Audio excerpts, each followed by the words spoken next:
When I closed my eyes, there was not so many people in here. Now you've multiplied. There's more of you here now. Lovely to see. Okay, I know you must have come in the middle, but I wasn't paying attention or listening to you. I was just enjoying my scan of my body. And it's also that it's nice just to imagine good things happening. Even imagining good things happening, and they actually do happen. And one thing which is in the front of my mind today, I was talking with the Bhikkhuni Ayachanda, and she told me of this quite a few things. For one thing, she mentioned that she met this person who was, she said she was really famous, and her name was like Holly Toms. If she is listening or her parents are listening, please get in contact with me again, because I just remember just was so much fun just when she was very small. Does anyone know Holly Toms? She's supposed to be a young musician, getting quite famous over in Sydney. I don't really mind, but I remember just when her mum, I used to go and visit them over in Sydney, and her mum, she got a call from this big company over in London. And she had a small clothing business, and this was the type of call she was really waiting for. If it really came good, it would make her business. And so, but she had this young kid, Holly her name, was about 4 or 5 years of age. And so she talked with her husband. Her husband sort of said, "No, look, I'll look after Holly for you. You just go off and see if you can get this deal done in UK. It would make your business." And so her mum, Julie, I hope she's listening, Julie just dropped everything and just went off to London, the first possible flight. And as soon as she arrived in UK, she just went to a cheap hotel or some hotel, showered, and then went to the office for this meeting. When she actually went into the office, the CEO hadn't turned up yet, but instead, just all the directors, it's a big company, and so they told her, "Look, there's not a chance you get this contract today. The boss is in a filthy mood. He's arguing and shouting and swearing at everybody. You might as well just go back to Sydney straight away." And she said, "No, I've come here, so I might as well just see the CEO. Suit yourself." And so she went into a corner of the boardroom, sat down, crossed her legs, and started doing her loving kindness meditation, her metta meditation. I taught it to her, so it does work.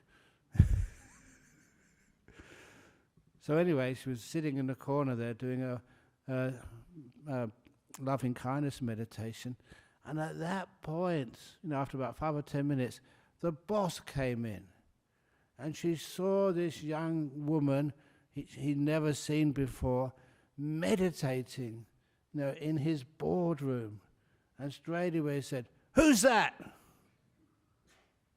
Is that good? My acting skills getting better? Being upset, being angry.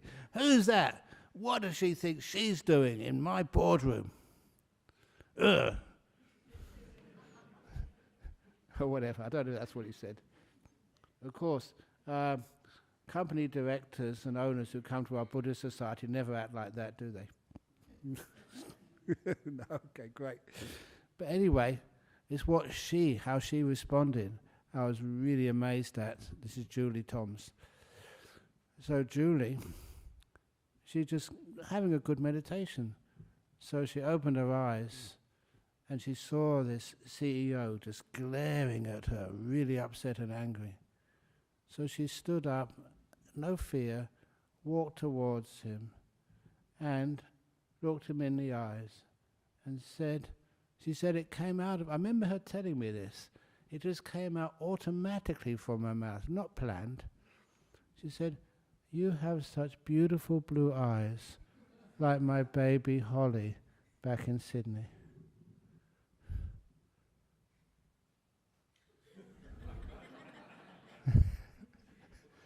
And this CEO, you could almost see all his brain cells fusing. It's not what he expected. And my goodness, how well that worked. His face changed from some monster to this really kind person. And he replied, "Really? Is that so?" So yeah. And they had that contract signed within the next 5 minutes. And now you've just come all the way from Sydney to London. And just had a shower, that's all, and in the boardroom. And it happens like that. And she just said, "Right, this is what I come here for, thank you." And so she wanted to go back to her hotel to have a rest and get the next plane back to Sydney to see her little baby, Holly. And that's when she wasn't allowed to leave. The boss left, but she said all the directors of this company circled around her and said, "How on earth did you do that? We want you to tell us how that worked." Because it was really impressive. There's a boss who was just really upset, just almost like psychopathic, but she was so kind to him. He melted, and she got her contract signed. There's many things which I get done with our Buddhist Society of Western Australia. Now you know how I operate.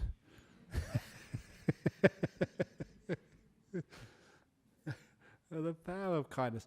And anyway, because I remember that story, I don't know how famous Holly is. I know the name I gave her, because I used to go down to their house so often and give blessings and stuff, was Surya. Surya, like sunshine. Because that's what she looked like. It's a Buddhist name. So it'd be nice if you can get in contact. So, make that connection again. The only thing which happened, which broke off that contact, I used to go to Sydney maybe 3 or 4 times a year. But then, the thing which messed it up for many of the people in Sydney was when I did the ordination for bhikkhunis. And that became a political problem. And so the people who used to invite me said, maybe it's best if we don't for a while. I don't know why, but they should have carried on inviting me over there. But nevertheless, it's something which was needed to be done. It's not just getting contracts or teaching people how to make contracts. It's also there comes a time in everybody's life where you have to make a moral decision.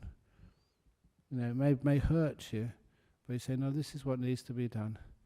I still remember that occasion when I told several people at the time, yes, may get into trouble for making sure the women, especially the ones over here in Western Australia, we had 4 of them.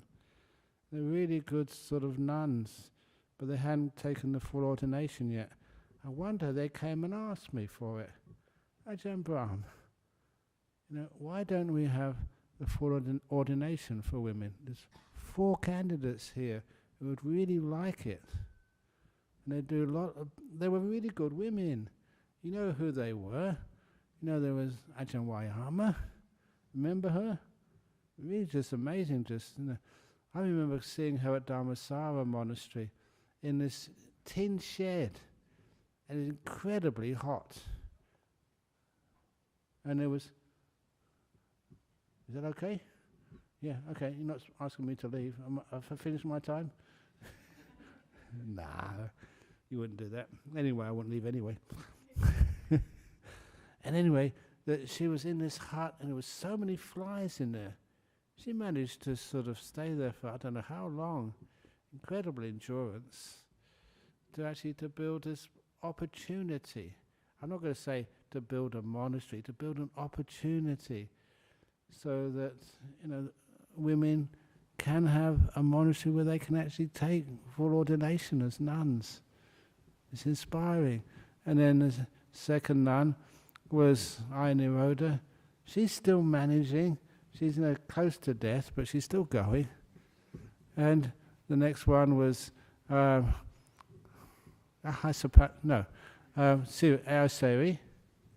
and the last one was Hasapanya. The four of them. How much amazing stuff have they done? So I'm kind of proud that, all I did was just to stand my ground and make sure it happened. And, it's quite okay, but just some people didn't want it. The ones who didn't want it were the men. So if you want to do something, yes, great, do it. I remember standing my ground then, and I remember telling many of the other monks, nuns, friends, I think I'm strong enough, in my practice to be able to do this and to endure whatever comes as a result. I remember actually saying that to quite a few people, because, you knew exactly that, you break some friendships, other people might sort of be upset at you, but I knew what I was doing. I said, no, this needs to be done. So we did it, and it worked. We've got this beautiful monastery, Dhammasara, beautiful monastery in Anukampa over in UK, beautiful monastery, Santi over in Canberra, beautiful monastery as part of Newbury Buddhist monastery. Australia's leading the way. Why is that? There's something about this land. Have a little bit of rebellion, because rebellion leads to a bit of innovation. Not doing anything which hurts people, but which actually supports people. That's what compassion is all about. And it's amazing what can be done. All of these things which you actually see in this world, that's what a lot of people ask me. AjahnBrahm, I've got this difficulty, this problem. How can I solve this? One of the problems which a few people were asking me about over the last week was that sometimes they have anxiety problems. People in our modern world, it seems to be that anxiety is one of their biggest problems, especially young people. They're unsure of the future. What should they do? How's it going to work? And the story I love telling was of this, just think if she's here tonight. I don't think so, because she's a really busy young woman with a couple of kids and a busy dental practice over in Doubleview. But her story was that when she was studying to be a dentist in Adelaide, and as she was studying over there in Adelaide, she started to have these panic attacks, really severe panic attacks. She was a student. She had all the access to free medical care, the best psychologists, psychiatrists, and all sorts of help. But nothing was working. So she was bedridden. She couldn't go to any lectures, couldn't actually just do anything. She was really, really, really fortunate. Number one, she had this partner, this boyfriend. They weren't married, they just... he was looking after her, cooking for her, cleaning her, everything. If you ever get a boyfriend like that, grab him.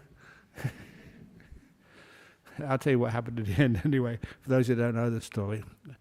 His name was Lloyd, and he was just a really good man. And she also had a father who lived in Perth, who comes here. And so her father told her, go and ring AjahnBrahm. One of the reasons why it's good to ring monks is because we're cheap.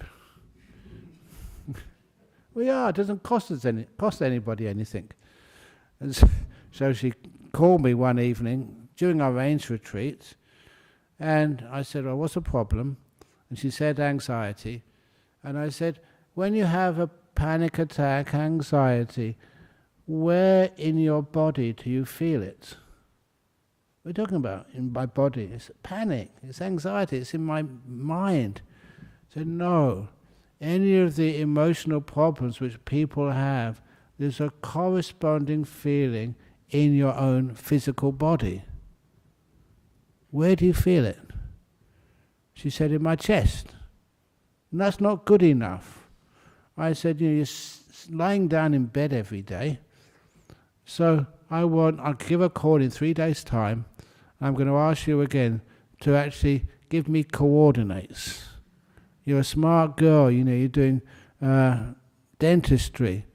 I want sort of from your belly button, from your navel, coordinates. How many millimeters up? How much to the left? Is it spherical, oval, or square, or diamond?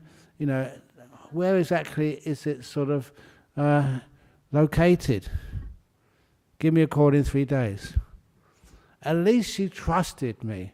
Because she trusted me, 3 days' time she gave this incredible, detailed description of when she has a panic attack, where the tension is felt in her body. It was brilliant. I said, very good, well done. Now, describe how it feels. Is it tight? Is it burning? Is it itchy? Is it stretched? Or what does it feel like? And that's when she said, well, it just hurts. Not good enough. Give me another call in 3 days. I wasn't trying to sort of, get rid of her to do other things. I wanted her to start to take responsibility for her treatment. To take ownership of your therapy. And so after 3 days, she gave me this beautiful description of what it felt like. And then I said, great. And then what do I do next? So the next part of this therapy, you've already learnt the mindfulness. You're aware of that feeling. I never told you why I was getting you to do this. Your awareness of that sensation in your body has really, really grown. Now, what's the last part of the therapy? Kindness. I told her, next time you have a panic attack, take your hand and rub it on that part of the body which is tensed up, which is burning, or which is really uncomfortable. Massage it. And please excuse me, but I did tell her, if you feel just unable to massage it, ask your boyfriend, Lloyd. I'm sure he'll be very happy to do that for you. That's why you have boyfriends. That's what they're supposed to do. Go on. And anyhow, it has a very happy ending. So that's what she did. Give me a call in 3 days' time. And then after the 3 days, she called again, and she said, well, what happened? He said, well, when I massaged it, it went away. I mean, what went away? The physical feeling. And then, of course, you asked her the important sort of what became known as the light bulb moment. So what happened to the panic, the anxiety? I always remember this, I'll never forget it. She paused.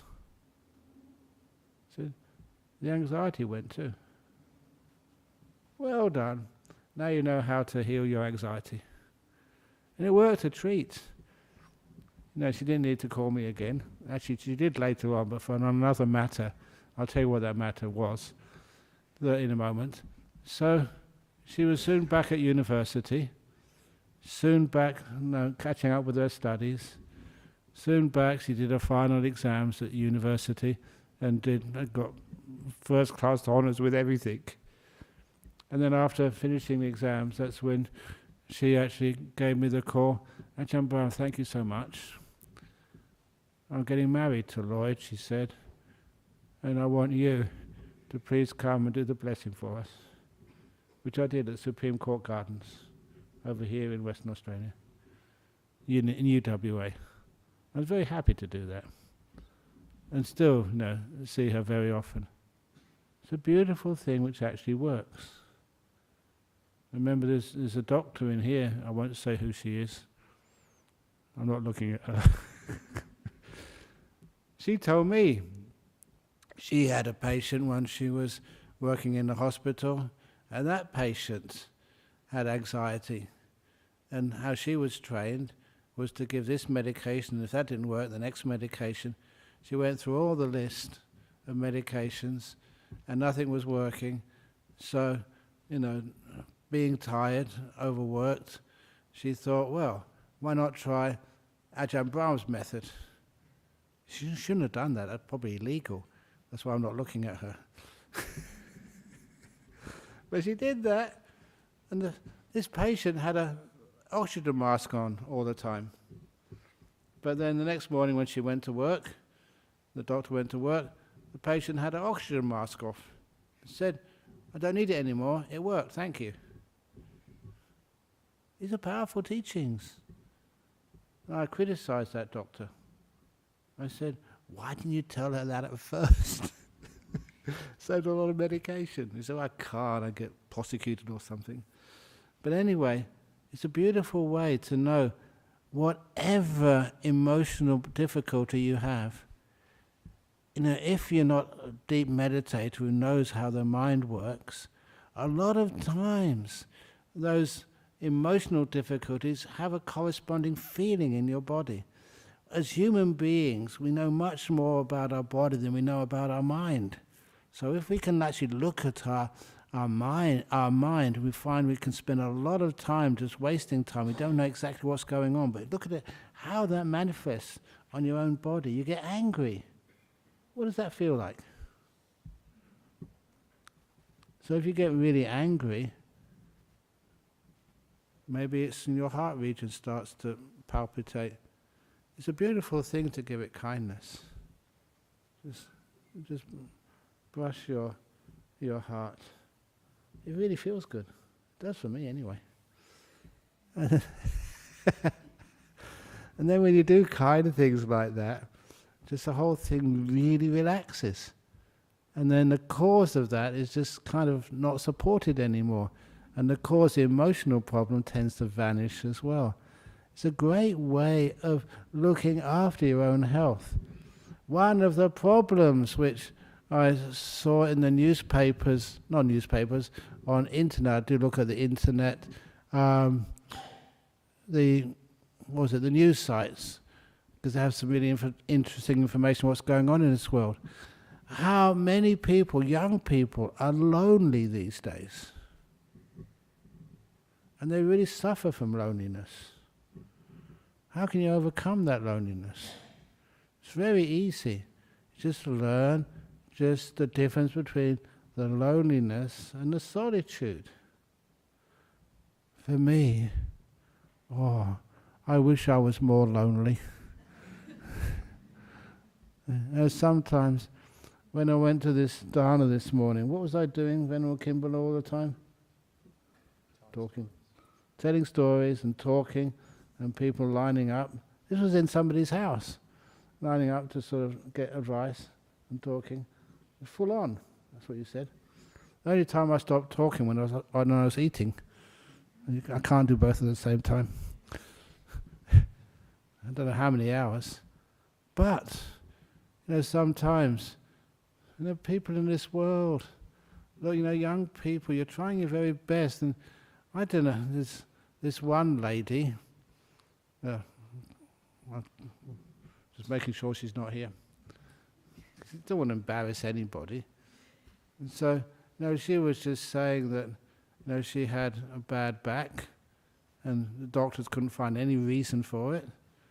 So I just, again, started talking to her about seeing if you can be kind to that back.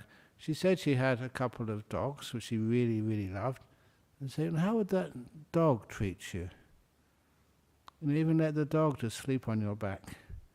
This nice hairy little body, and just see if that can make your body feel much safer, more relaxed. I hope she did that. It's only this afternoon. But it's the same that many other people, that there are times in your life you'd love to be alone. There are times in my life, that sometimes I get kind of worn out, but when you see just what you can do for other people in their company, what you can do for yourself when you're alone. I love that solitude because I get so much more sensitive to my body, my own body, and to the world around me, when I'm alone, in solitude. And I always recall that 6 months of solitude which I did. A real solitude. And honestly, 100% never spoke to another human being for 6 months. Never saw another human being for 6 months. And the result of that was actually you get much closer to the nature around you, to the little ants which would walk on your path. They had their lives too. You always made sure that you never squashed any of them. And I also recall, I told a story this afternoon, I also recall the pair of eagles. There were some eagles nesting close by in our monastery, Bodhinyana, and they would fly through the air every same time in the afternoon with their young. You could see them training their little young, child who just got born, how to fly. And of course, imagine you can see a pair of eagles. They weren't afraid, and you could see I don't know if it was a girl or boy, obviously, but just with their little young, the two there with their young in between, just flying through the air in the afternoon. I really enjoyed that. That's much better than just watching sort of some movie on the internet or anything else. It was actually real nature looking after each other. And one of the other things which I remember seeing which really impressed me was this big dugite snake. I remember when it was a very hot day over in Serpentines, quite a few years ago, and I noticed the kangaroos just jumping away very, very quickly. And then I saw this big snake coming, and this big dugite came right towards me. All I was doing was washing my bowl. I just finished my lunch, and that's why I was outside. And I looked at it looked at me, and I carried on washing my bowl, looked in the other direction. That dugite could have, bitten me so easily. It was so close to me. But then when I turned around again, the dugite, it had turned around. And its mouth, its head, was facing in the opposite direction. And its tail was the closest part of it to me. It wasn't afraid of me at all. And I just, wished it well. I gave it a bit of a blessing, I think. And it was actually under the shade of the hut.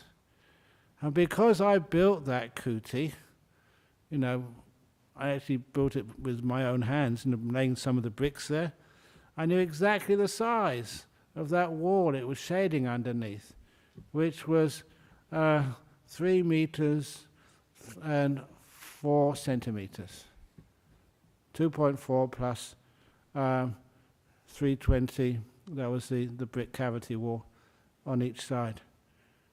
And it was just stretched out, so its tail was just inside the shady area, and its head was shade of the other area. The 3.4 meter, just over 3 meter dugite. If you ever saw one of those, what would you do? Just be kind. Let it have some shade. That poor dugite was probably boiling inside. It was so hot that day. You can feel there's no danger when you're kind to animals like that. And sometimes you can even actually feel what they're up to. Just all they wanted is a bit of shade. When you're kind like that, you learn that kindness immensely, just when you are alone. When you're with other people, as other people tend to influence you. And it's in that solitude you get some of the greatest wisdom of whatever in this world. I was also saying this afternoon that one of my heroes was the only Welshman who's ever got a Nobel Prize for physics. And he got that Nobel Prize after he came out of meditation. That's where he got his breakthrough. He could actually see how quantum tunneling worked. If you know what quantum tunneling is. How many I was saying this in a Sri Lankan dana. How many Sri Lankans have got a Nobel Prize for physics? How many West Australians? This actually works.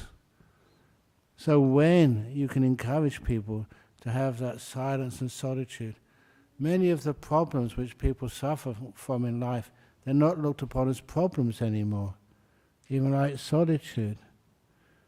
If ever I have solitude, I would run towards it. Even I was saying today, Chet wanted to get permission to actually republish one of the books, one of the talks which I had said over in Malaysia. She said, "Can I publish this?" It's not done by the BSWA. This was done by the Brickfields Mahavihara. I said, "Yeah, sure, please do it." And then I thought, is that allowable? Is that illegal? It's got my name on it, so I think I should have publishing rights. But if I'm wrong, that'd be even better. I'll be able to go on a retreat in Carnet Prison Farm just up the road. I've been in there, it's very comfortable in there. It reminds me of this, I'm not joking, I remember this monk, about when I was first became a monk, he was just this very senior monk in Thailand. And this monk, he was a really good meditator, but a good organizer as well, incredibly smart. And he just rose up the ranks of monks. They do have ranks of monks in Thailand, believe it or not. You know, they recognize people who can actually do the work, and so they put him in his positions of authority to make sure that all the monasteries are run well. And this particular monk, he was actually number 2 in line to be the next Sangharaja of Thailand, the leading monk. And there was number 3 or 4 was really jealous of him. You know, monks are jealous sometimes. They're totally stupid. I don't know why. You know, I went for an identity check sometime, and people might want to impersonate you. I said, they're most welcome to impersonate. Then they can come on a Friday night, I can have a day off. Identity fraud I want to encourage. There's no identity there anyway. But anyhow, so this monk, apparently, he was accused of being a communist. That's how long ago it was. And when you give a talk, you know, I say so many things when I'm giving a talk, and you can actually cut and paste and cut, and interpret it this way or that way. And I'm sure you can prove I'm a communist, or sometimes you can prove that I'm a fascist. Sometimes you can say I'm a Trump supporter. Sometimes you can say I'm, I don't know who else, supporter. You just take snippets here and a snippet there and a snippet somewhere else, and you can actually prove anything. But in those days they didn't really understand how this was all done. And they had a trial for this monk, and he got convicted. He got sent to jail. A monk was sent to jail. He was a very good monk, a very senior monk. So he went to jail. I remember him writing this biography of what it was like being in jail. He said he enjoyed it so much. You know, monks, what kind of dwelling does a monk stay in? A cell. And that's what he was doing as a prisoner. He was staying in a cell as well. A prison cell. Actually, if you're a very senior monk, it's much more peaceful in a prison cell than in a kuti. In a kuti, people bother me. They knock on the door. Ajahn, there's an emergency. Ajahn, someone's come to see you. Ajahn, there's a bushfire. Ajahn, you've got an important call. There's a committee meeting. Ajahn, one of the monks has run away. Ajahn. Let them run away. I shouldn't say that. When you're in jail, no one can actually get to you. And he said, no, it was simple. You know, that's how he usually lived. I sleep on the floor. In prison cell, you sleep on the floor too. And I just eat out of my bowl. In prison, actually, they have apparently, according to the prisoners, you have this tray with separate compartments. I told the lady who gave me lunch today, I hope she's listening, because she said that her kids really loved spaghetti bolognese. And I told her the story. I remember when I had spaghetti bolognese many years ago in the bowl, and I got amazing, to make it even more interesting, I got strawberry ice cream on top. I did. Actually, I put the strawberry ice cream to the side of my bowl, but when the person took it up the stairs, supposed to be carrying it for me, it must have sort of jiggled or something. And when I opened the lid, the strawberry ice cream was right on top of the spaghetti bolognese. How many of you have ever eaten spaghetti bolognese with ice cream on top? How many? Why are you just saying it's there? You don't know, you're just assuming. That's a problem with people today. They just jump to conclusions and they think this must taste terrible. You were all right, it was terrible, but how do you know? I know, because I tasted some of it. So I was just telling her that, so that's what she made today for me. But all of these things, all these things which you get to eat, sometimes you're just so grateful that people are kind to you. And if things don't work out the way you wanted, doesn't matter. You learn so much. Not all the time you get like wrong combinations of food.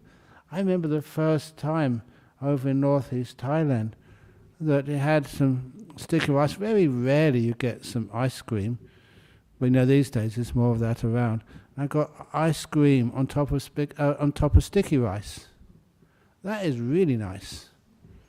You should try some of that sometime. It's only because it just slipped over there, and it was very nice. But anyway, I shouldn't talk about food at this time of the night because I can't eat until tomorrow morning. So it's the wrong time to think about. But anyway, in jail, that will never happen to you. You have like separate compartments. And over there you have much greater choice of what you want to eat. Sometimes I look at the tables, over in Bodhinyana, what's for lunch today, and it's usually the same thing. Over in prison you get far greater menu. So, if I went to jail, I'd really put on weight.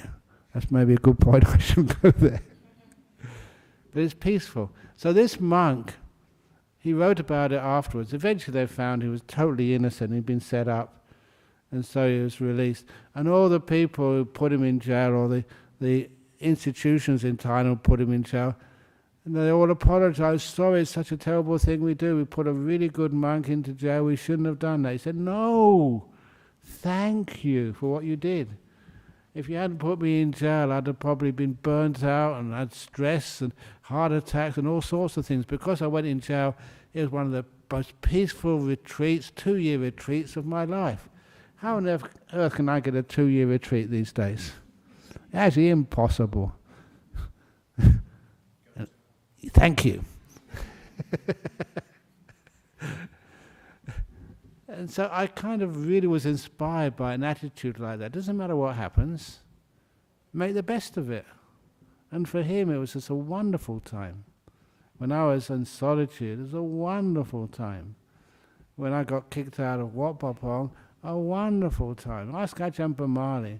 He said that's a wonderful time that have more freedom in the sense that keep to the Vinaya, but have bhikkhunis and in Perth, and also just understand this exactly how we can adapt more without breaking any of our rules to our local Buddhists over here in Western Australia. This is not just Western culture. Look at you, from all over the place. And so we can actually adjust to every sort of nation who comes here. Most of you all mixed up. Same as me. Mixed up with all the experiences which we've had in life. We don't stick to any one particular way of expressing Buddhism. That's why I've mentioned to you many times, what is my tradition? What tradition of Buddhism do I follow? Exactly. Not Mahayana, that's wrong. Hahayana. And it really is true. Imagine you're coming here. If I don't engage with you and don't inspire you or say funny stories, how do you feel? Why do you want to come here and get bored stiff? If I just told you just exactly just what the Buddha said, you could read that in a book. But you want to make it alive and bring these teachings to what's really meaningful for you. Like, how to overcome anxiety. Just, how to avoid cancers. How to just deal with somebody who lets you down in life, a partner. Can you actually deal with that? It's not your fault. Why should you suffer for what somebody else did? I often think like that. I never did anything. According to Buddhism, it's not my karma. I just try and be a good monk as best I possibly can, and serve as much as I can, and give as much as I can. And so, if somebody else does the wrong thing, you always forgive them. One of the other things which I love learning is when you make a mistake. What do you do when you make a mistake? You hide it? Refuse to admit it? I say, every time I make a mistake, it makes people laugh so much. I remember this, I hope I haven't said it, story recently. I give so many talks, I forget where I talked about this, about that Nasruddin. He was a Muslim. That's a Sufi. That's why it's really important for me to actually have this broad appreciation of all the different traditions of our world. And after I think I told this down in Jhana Grove, after he had finished a retreat for his disciples, this was in Iran many centuries ago, after he finished a retreat for his disciples, that he decided to give them a kind of like a prize afternoon, a treat. He took them to the fair, which was in the local town.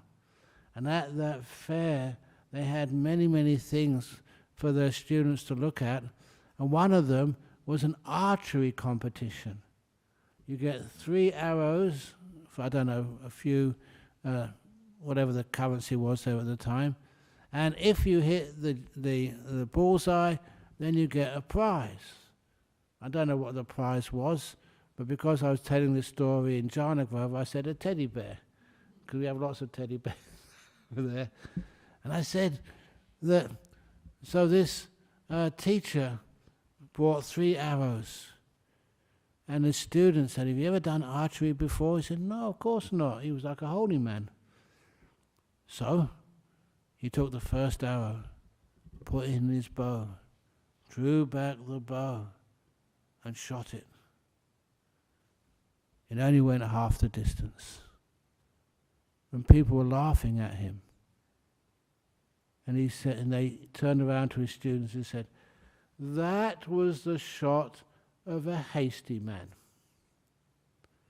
He put his second bow in the arrow, and his students said, don't, stop now. You're making a fool not just of yourself, but of us too. You know nothing about archery. So he put that arrow in the bow, and he pulled it back much more slowly. And this time it went a long distance and missed the target by about a $2 bus ride. I remember my uncle telling me that once over in the middle of England. He took me to a football match, and he said, that was a close shot. No, I missed it by a 10-penny bus ride, he said. And that was a long distance away. And then people were really mocking him. You stick to your own area of expertise. Okay, you're a holy man, just stick to holy business. But of course, that's right. The Nasruddin said, that was the shot of an arrogant man. He had one more shot left. and he pulled his back slowly, and he shot it, and hit the bullseye. Of course. And as he was claiming his teddy bear, they couldn't help but ask if the first shot was a hasty man, the second shot was of an arrogant man, who shot that third arrow? And nonchalantly he said, "Oh, that was me."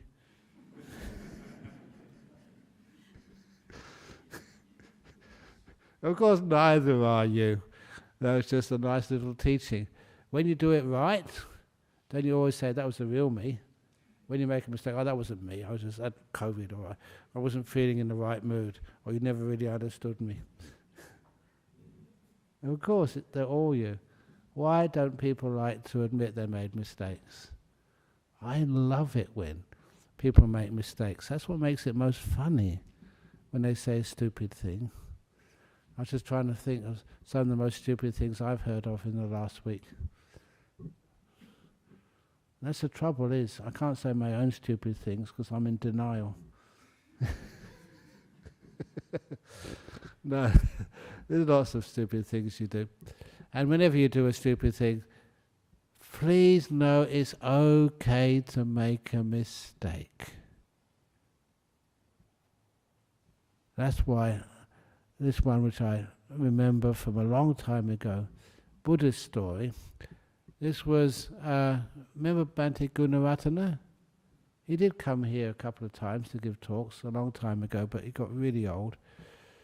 So anyway, he was teaching some of his disciples over in Washington, West Virginia, sorry. And he was teaching them about the importance, if at all possible, to really get some understanding of the nature of the human body, if you can, to go to an autopsy. And actually you can actually find out what a human body actually is. As a monk, I could go to many autopsies over in Thailand, because you're a monk, respected, you can just walk in. I remember just walking into the main autopsy room in Sirirat Hospital over in Thailand. And I couldn't believe this, but I'm being absolutely 100% honest. They had a big lecture theatre, just like all the benches for the students going up, and the big bench in the front there where the autopsies were performed. And I saw on one of the windowsills, they looked like a flower pot, on the windowsill, which you'd expect, but it didn't really look like a flower pot. Because I was a monk, I could go and investigate for myself, and it was a human head, cut off here, put on a plate on the windowsill. Honest, not exaggerated, not a joke, it was real. But anyway, for many people, I don't know why they put it up there, never asked. Anyway, I remember just the story that Venerable Gunaratana's students, they thought, can't we go and actually see an autopsy? And this is actually why many people can't. And so they went outside the room. They weren't allowed inside. They were hanging out outside for quite a while, always asking, can we go in? We'll be quiet, we won't say anything. Until most of Venerable Gunaratana's students left. There's one left, the really determined one. And he wrote about his experience in the newsletter. That's where I read it. And as one of the people in the autopsy room, one of the workers there, or cleaners or whatever, was coming out, he thought, I might as well tell him why he's hanging out outside. He said, I really just want to see an autopsy. I won't make any noise or any difficulty. I just want to look. It's part of our culture as Buddhists to understand just how the human body works. And so, this guy said, no, you're not allowed in. I'll lose my job if I let you in. And anyway, please don't talk to me. I'm having a lot of problems with my marriage, said this worker inside the coroner's department. I said, with your marriage? He said, yeah, we're going through a divorce and I've got to fill out all these forms and it's really difficult and expensive. And the student of Venerable Gunaratana, he told this kind of cleaner, he said, actually, I'm a lawyer. I'll do a deal with you. if you let me inside the autopsy room, I'll fill out all your divorce forms for free. And that was a deal which the worker couldn't refuse. And so they went to a little cafe and he filled out all the forms for him. And that's how he got inside the autopsy room, as a lawyer. And so he was just standing there, looking fascinated, about these autopsies and how they work. And then being a lawyer, any lawyers here, by the way? Okay, good, it's safe to say this.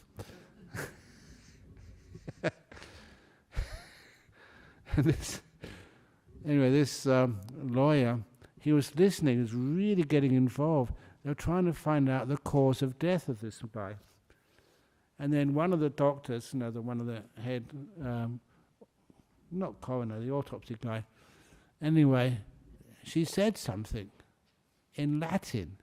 So that's the cause of death. And they said something in Latin, and this lawyer couldn't help himself but speaking, "Oh yeah, that's a cancer." And it wasn't a cancer at all, that's not what this Latin meant. And all in the room stopped what they were doing and looked at him and says, "Who are you?" Any doctor knew that word never meant cancer. Every doctor knew that word meant medical malpractice. And he said, "I'm a lawyer." Ah! They're the last person they want in the room when somebody's died of medical malpractice and a lawyer hears. That's millions of dollars down the drain. So that's one of the reasons why you can't, especially lawyers, cannot go into autopsy rooms. But anyway, if there is a mistake, of course mistakes happen. When people want to sue you for a mistake, or get upset and angry at a mistake, what does that do? That hides the truth. Instead, whenever there's a mistake, kind of laugh. We all make mistakes from time to time, some more times than others.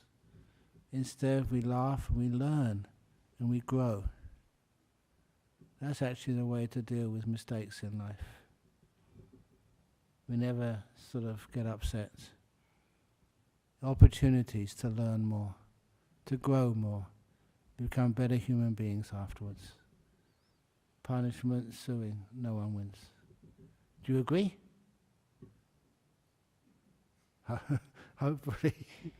So anyway, we've gone on for a long time as usual. So, thank you for listening. Sadhu, sadhu, sadhu. Okay, now we have the opportunities for questions or complaints. No complaints? I've got a complaint. Yeah? It's a question, yeah. Oh, we do. Good evening. Enjoyed the talk. Thank you so much. Always enlightening. My name is Richard. I saw the Royal Military tattoo on the television. Yeah. And I've written a book, and I know, I love learning about words, and the word that didn't seem to fit into that was the word tattoo. Oh, yeah? And so I looked it up, and of course we know it as body art, and it's actually a Dutch word that's broken up into 4 little compartments, and it goes back to the 17th century, and what it means is turn off the taps.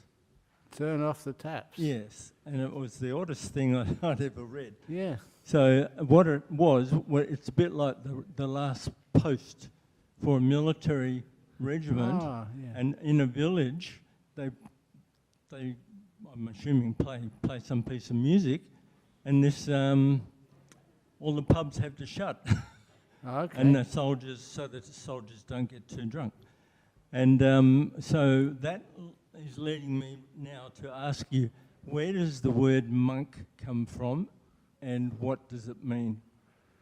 Where does the word monk come from? I think it was the original word we used was like bhikkhu and bhikkhuni. That means somebody who actually gets like alms food, small little bits in the bowl from many villages. But when we came to Australia, if I used that word bhikkhu and bhikkhuni for monks and nuns, you never really got it. So we used the usual word monks and nuns for those two terms. And we kind of try to adapt the words so they're not offensive. So, when we have the senior monk, we decided to call them abbots, because people have some idea what that means. But when we had bhikkhuni monasteries, we refused to use the female word abbess, because it sounded far too much like abyss. Abyss.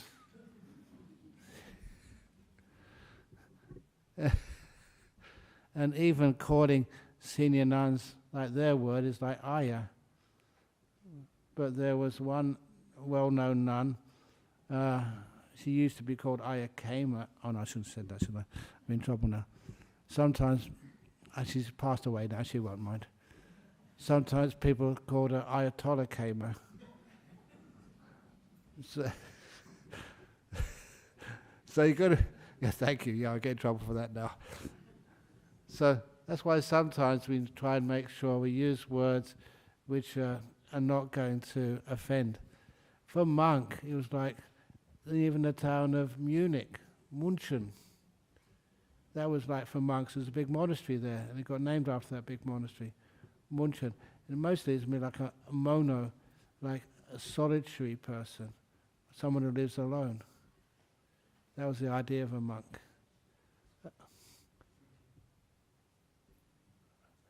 You accepting that? No argument. Okay, thank you. I'm doing the best I can. It might be wrong. AjahnBrahm, yeah. thanks for the good talk. There are two parts to this question. Yeah. The first part is, you're talking about panic attacks, anxiety earlier. Yeah. Yeah. Don't you think, AjahnBrahm, the beauty of the Buddha's teaching, is that as we come, to listen like Friday night talks, all these things, and practice the teaching, in our own way, eventually, all our problems go away. We solve all the problems, I think. Yeah, that's when actually people leave very early because all their problems are solved. Okay, it's okay, fine. Yeah. Yeah. Yeah. Eventually, you come to listen to all these things, all your problem, panic attack, all these, it just goes off. But some people keep coming every week. No. Problems haven't gone yet. No, if you do it, it works. Oh yeah. The other, second one is, if you want to solve the problem faster, faster, we go into what you think of mindfulness, We watch our mind, our feelings, mind over matter. Yeah. The mind is a forum of all things. If you feel bad, this thing, it's from the mind feeling this thing, phenomena, all these things. You work on it, and it goes off quickly. That's the faster way. Yeah. The best way of overcoming problems quickly is eating fast food. Okay. Sorry. Thank you. Anyway, okay. A question from Germany. Met a couple of people from Germany recently. Dear Ajahn, how do you let go of memories and thoughts without suppressing them?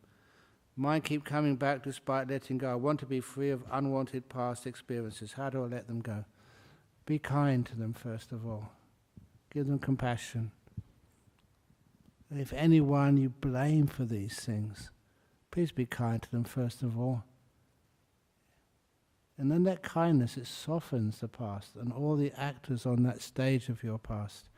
And anything wrong which you did the best you possibly could. If you have kindness towards yourself and kindness towards other people, you don't judge them so harshly.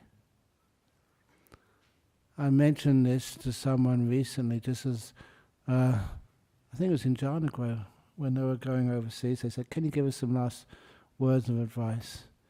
It was like the little poem of the opening the door of your heart book. Just grant yourself a moment of peace, and you will learn how foolishly you've scurried about. Learn to be kind, and your judgment of others will be found to be too severe. I kind of like that sentence. Learn to be kind, and your judgment of others, including yourself, is always far too harsh. And when you learn to be kind, first of all, that softens the past. It makes it much easier to let it go. And the same with the future as well. It softens the future. It softens any anxiety you have about your own abilities to actually to have a wonderful life in the future, and to let go of the pain of the past. So be kind to the past and the future first of all. Once you're kind to the past and the future, it's much easier to let these things go. Question from America. Dear Ajahn, I feel like I keep getting glimpses of unconditional compassion for all, but then I get sucked back into my worldly problems. Is this normal? Of course it's normal. You know, we have our problems to deal with, and sometimes those problems have to be dealt with in a sort of a way at first. You don't really understand how effective and actually how soft it is. That's the story of the bad snake who became the holy snake. You know that story? I'm sure I told that many times. The bad snake sort of went off. He wondered what happens to snakes when they die. And so he went off to see this holy snake, and the holy snake converted him to being a good snake in the future, to keep the 5 precepts. So he went, doing it quickly, he went to the place he usually lived, and of course people were still scared of that bad snake. And so they avoided him. But then one day somebody almost stepped on that snake, and the snake could have bitten them but never did. So they realized that snake was a good snake now, keeping 5 precepts, not hurting anybody. But then some kids were really naughty. They started throwing things at that snake and saying, you're a disgrace to your species, they said. You're not a real snake. You're just a wimp. You're just a slimy creep. And that was actually kind of true. Because snakes, they are kind of slimy and they creep. But that was really offensive to snakes. So that snake said, I want to bite these, but I can't. It's against my precepts. And so those kids eventually started throwing things at the snake and then coming up to him and hitting him on the back with sticks. And that poor snake was all wounded and bruised and cut. So that poor snake, not being able to defend himself, slithered up to the holy snake to get released from his 5 precepts. So when the holy snake saw him coming, what happened to you? You're bruised and bloody and just all bandages all over you. And the bad snake said, it's your fault. What do you mean it's my fault? It's your fault. You told me I couldn't bite anybody. Now look what happens to me. In the real world, you've got to defend yourself. Sometimes you have to bite. And that's when the good snake, the holy snake, said, you stupid snake. What do you mean a stupid snake? It's true I told you not to bite, but I never told you not to hiss. So sometimes it's okay to hiss, but don't bite. Deal? Okay, thank you. From Bolivia. Dear Ajahn, there is no free will, but there is free won't, as you said. Ajahn, about the last one you put Angulimala as example. What is free won't? Is free won't the Eightfold Path? That's where it leads to, but free won't is when you just say, I'm not going to do this. You interrupt. Something which is about to happen, and you say, no, stop.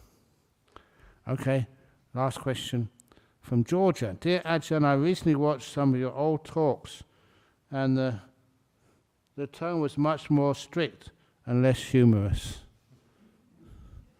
So many people left in those days. Can you elaborate how this soft attitude has developed over the years. If you do it strictly, there's some people that are almost like masochists. They like coming, and you tell, sit up straight. You can't sit like that. Sit up straight. Come on. You're the only one who did that. I know for a joke. You say that, you're just wasting your breath. And it's also it's not what people need, and it doesn't help them at all. The kindness. If you want to get that strictness, go and join the army. Or, are the army strict anymore? I'm not sure. But anyway, the softness there, the kindness is what people like the most. It's not just like the most, but it goes right into you. You know, you're kind. That's one of the most important parts of Buddhism even. I kind of thought, why am I doing this and being strict? I didn't find it actually worked. We've got many more monks and nuns now, many more people here, many more Buddhist societies in the world when we have that softness and kindness. And it's just what happens when you are get more aware, get more sort of wisdom. What is wisdom? Even like what I was saying earlier about how do you let go of the past and the future, which was really, really hard on you. And you got so much, why did they do that to me? That was really unfair. How do you let that go? Just be kind, first of all.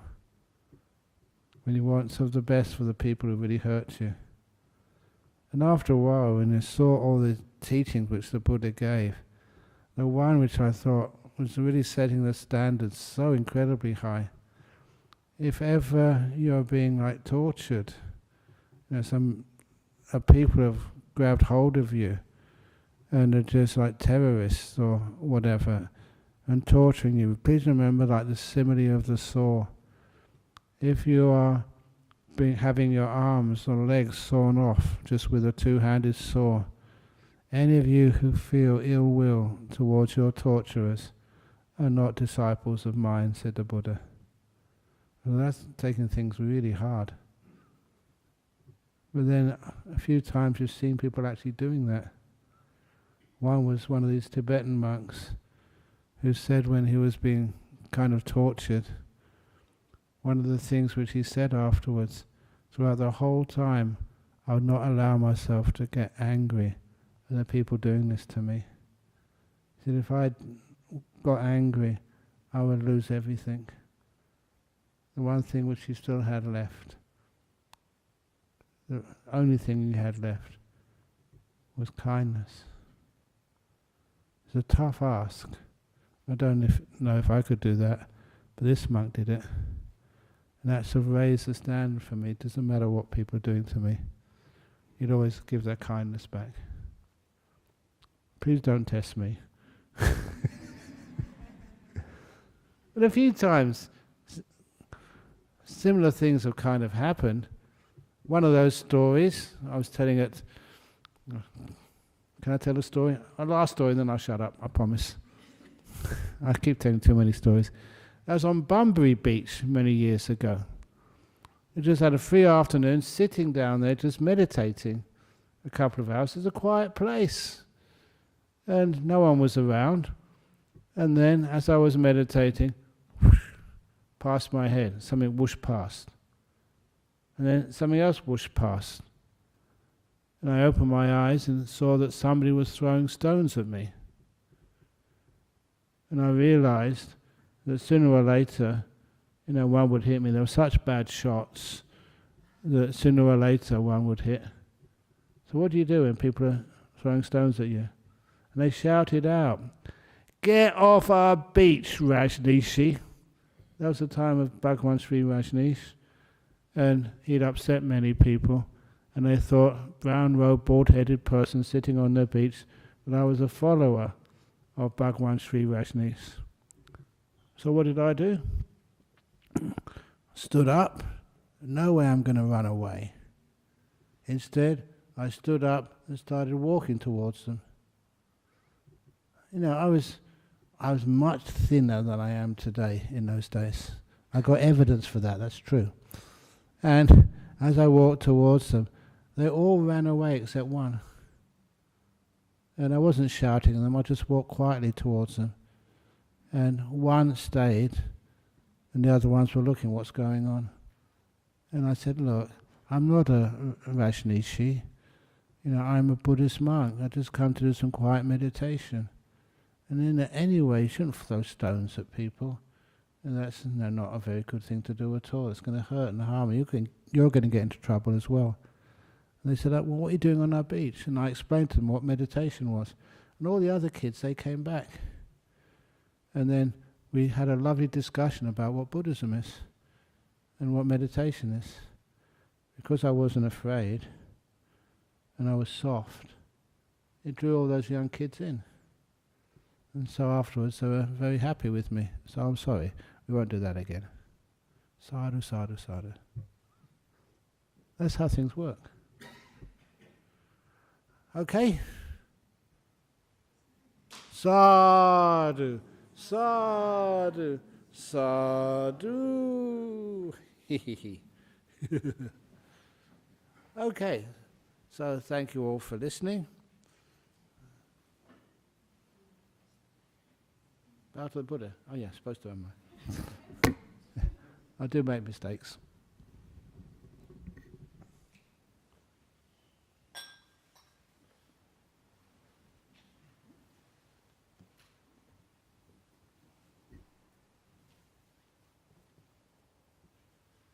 Arahant Samma Sambuddho Bhagava Buddhang Bhagavantang Abhivademi